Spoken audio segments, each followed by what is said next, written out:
মা আমি বেতন পেয়ে গেছি পুরো ৬,০০০ টাকা। আর মা আমিও বেতন পেয়েছি পুরো ৫,০০০ টাকা।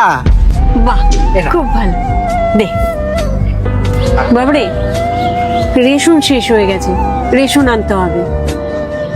আর শোন, তোরা কি খেতে ভালোবাসিস বল, আমি সেই খাবারই আজকে রান্না করবো। মা আমার জন্য আলু পরোটা আর আমার জন্য গাজরের হালুয়া। আচ্ছা, আলুর পরোটা নয় বানিয়ে দেবো, কিন্তু তোর জন্য গাজরের হালুয়া আজকে আজকে না, কাল বানিয়ে দেবো। কি হলো, মন খারাপ হয়ে গেল?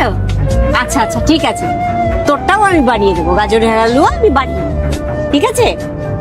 আর একটা কথা শোন না, তোরা দুটো কম্বল নিয়ে আয়, বুঝলি তো? আচ্ছা ঠান্ডাটাও খুব বেড়েছে, আর একটা কম্বল দিয়ে আর কতদিন চলবে বল? মা কম্বলের দাম আমি বাজারে জিজ্ঞেস করছি, একটা কম্বলের দাম ১৫০০ টাকা। ৩,০০০ টাকায় দুটো কম্বল বেশি খরচ হয়ে যাবে, আমরা একটা কম্বলে নিয়ে নিব, ঠিক আছে? আর কিন্তু তার আগে মিস্টার জির মুদি দোকানের বাকি টাকা ক্লিয়ার করতে হবে। ১৫০০ টাকার কম্বল?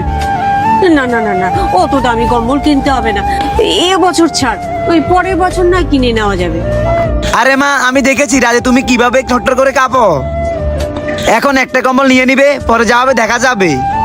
আমরা দুজনে পুরোনোটা দিয়ে কাজ চালিয়ে নিব, আর তুমি নয় নতুনটা নিও।